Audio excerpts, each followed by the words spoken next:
Kemarin Kompas.com 6 Oktober 2025 memberitakan bahwa Kortas Tipikor Polri sudah menetapkan Halim Kala dan Dirut PLN 2008-2009 Fahmi Mokhtar sebagai tersangka tindak pidana terkait proyek pembangkit listrik tenaga uap atau PLTU 1 di Kalimantan Barat, Kabupaten Mempawah, Kalbar. Nah, ini sedikit surprise dan mengembirakan. Karena ternyata yang ditetapkan sebagai tersangka nggak main-main. Seorang dirut PLN, mantan dirut PLN, dan seorang pengusaha yang adalah adik dari Wapres ke-10 dan ke-12, adik dari Yusuf Kala, yaitu Halim Kala. Dan ini pemberitaan yang sangat jelas, gitu, transparan, ya, tidak akronim-akronim lagi. Nah, kalau Kortas Tipikor Polri ini yang dibentuk kurang lebih setahun yang lalu, tepatnya 15 Oktober ya, 15 Oktober ya 2024, dan baru sekarang mau mulai debutnya melakukan penegakan hukum eh, terkait tindak pidana korupsi, ini mengembirakan. Harapan kami sebagai rakyat ya, yang dimana sekarang Polri dalam situasi menjalani reformasi mulai dari tim internalnya yang dibentuk oleh Kapolri, yaitu tim transisi reformasi yang dibentuk oleh Kapolri, maupun yang akan dilakukan oleh komite reformasi yang dibentuk oleh Presiden Prabowo, ini sudah memulai betul-betul menunjukkan perubahan kultur ya di dalam penegakan hukum. Artinya betul-betul nanti tidak ada lagi gitu mempermainkan kasus. Kalau sudah menetapkan orang sebagai tersangka, berarti sudah dilakukan penyelidikan yang cukup, sudah diketemukan peristiwa pidananya, sudah diketemukan alat buktinya yang cukup, yaitu minimal 2 alat bukti menurut 184 KUH. Dengan begitu, eh, harapan rakyat, ya Polri itu murni fokus dalam pendekatan teknis yuridis gitu. Jangan ada goreng perkara karena adanya pendekatan-pendekatan non teknis yuridis, misalnya karena uang, karena kekuasaan gitu ya, karena konflik of interest atau kepentingan-kepentingan dari beberapa jenderal polisinya dan sebagainya. Ya, sehingga kalau pendekatannya itu murni teknis yuridis, mestinya penyelidikan yang sudah cukup akurat tadi segera naik gitu dalam waktu yang relatif cepat, yang relatif singkat, yang tertentu naik ke dalam tingkat penyidikan, dan orang-orang yang sudah ditetapkan sebagai tersangka itu bisa segera dilimpahkan pada kejaksaan dan untuk diadili. Sehingga dengan demikian proses kepastian hukum itu, proses keadilan, proses kemanfaatan, ya, yang diharapkan masyarakat itu bisa terlihat dari performance polisi yang melakukan pendekatan di dalam pendekatan hukumnya itu teknis yuridis murni gitu, ya, tidak ada terkontaminasi oleh pendekatan-pendekatan yang lain gitu.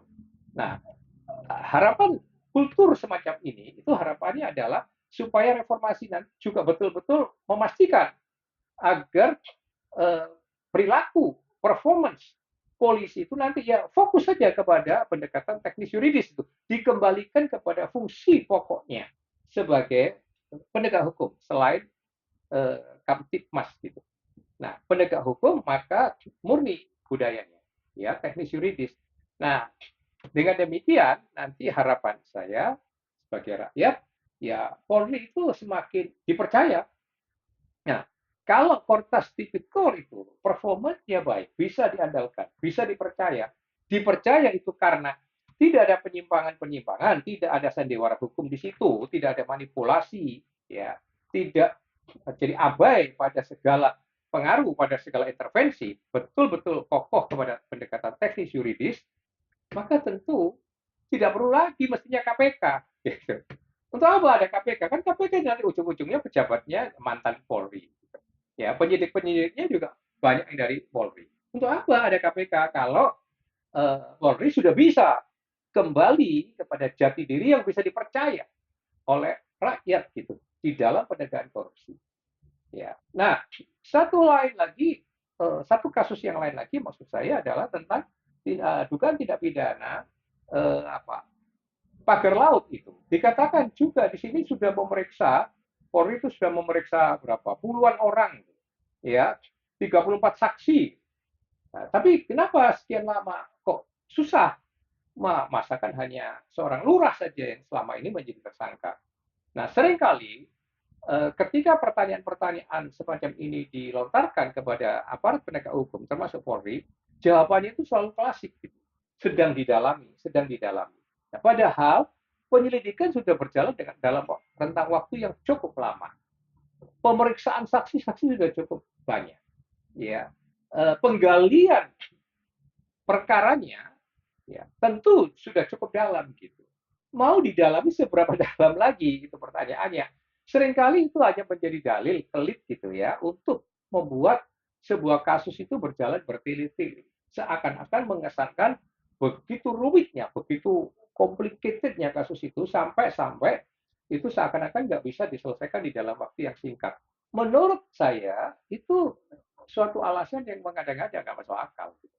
Kalau penyelidikan itu sudah dalam waktu yang cukup lama, lalu saksi-saksi diperiksa juga cukup banyak, lalu fakta-fakta yang didapat sudah begitu banyak, ya, apalagi yang mau didalamin gitu. Sekali lagi kalau Polri sekarang mau mengembangkan kultur yang sejatinya, yaitu penegak hukum dengan pendekatan teknis yuridis, tanpa mau diintervensi, tanpa mau goyah, ya, tergoda oleh pendekatan-pendekatan yang lain, terutama pendekatan uang, pendekatan kekuasaan, dan lain sebagainya, saya yakin pekerjaannya akan bisa lebih cepat, ya, satset, gitu ya, lalu tuntas, gitu, dan performance semacam itu, yang teguh, yang berani, tidak pandang bulu siapapun, kalau memang dia betul-betul memenuhi syarat untuk ditetapkan sebagai tersangka, ya disikat aja sebagai tersangka, gitu, tanpa pandang bulu.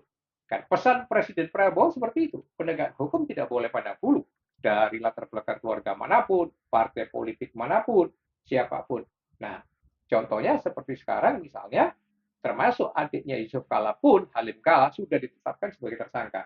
Sekali lagi, kami sebagai rakyat salut dan ikut terus mensupport agar performance Polri terus kembali kepada jati dirinya yang sejati. Salam Merah Putih.